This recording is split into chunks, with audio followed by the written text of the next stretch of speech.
वालेकुम viewers. Next जो topic है वो हमारे पास properties of the real numbers. Properties of real numbers में हमारे पास जो हैं सारी की सारी कैलकुलेशंस है वो एडिशंस में होती है, सब्ट्रैक्शंस में होती है, मल्टीप्लिकेशंस में होती है या फिर डिविजन्स में होती है। इसी के थ्रू जो हैं वो सारी की सारी प्रॉपर्टीज़ जो हैं वो ली जाती हैं रियल नंबर्स की प्रॉपर्टीज़। सबसे पहले जो है एडिशन प्रॉपर्टीज़ के लिहाज से क्लियर प्रॉपर्टी है, commutative, associative, identity and inverse properties हैं। सो ये सारी की सारी प्रॉपर्टीज़ की कंडीशंस बताई गई हैं। अगर इन कंडीशंस के हिसाब से वो क्वेश्चंस देता है तो हमारे पास जो है वो सारी की सारी कंडीशंस फुलफ़िल होंगी उस क्वेश्चन पर, तो वो फिर हमारे पास एडिशन प्रॉपर्टीज़ होंगी।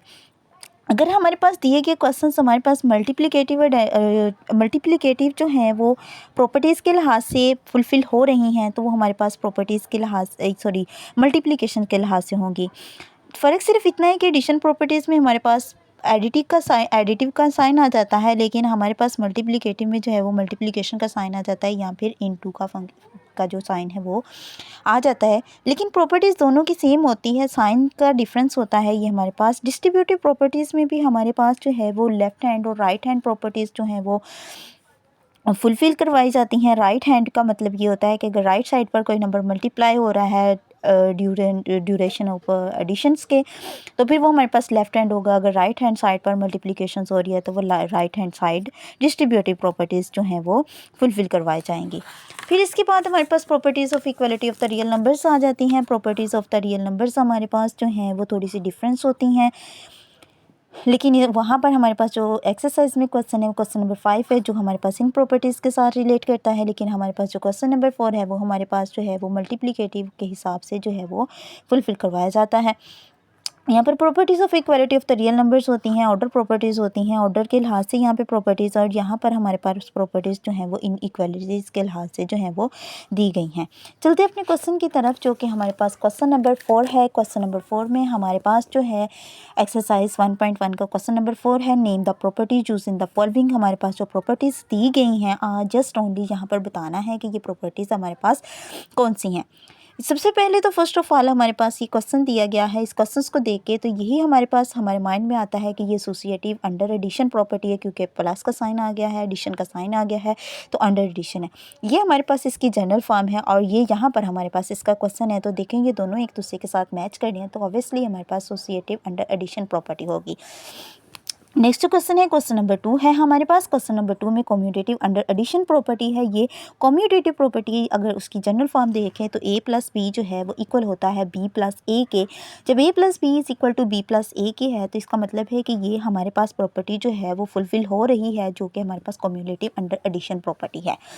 इसके बाद x minus x is equal to 0 जो है वो हमारे पास एडिटिव इन्वर्स प्रॉपर्टी है। एडिटिव इन्वर्स में एक अगर प्लस में दी है तो दूसरी नेगेटिव में दी गई है, तो वो इसका इन्वर्स लिया जाता है। अगर हमारे पास एक क्वेश्चन एक जो है वो प्लस में है तो दूसरी हमारे पास माइनस में है, तो वो हमारे पास इन्वर्स होता है।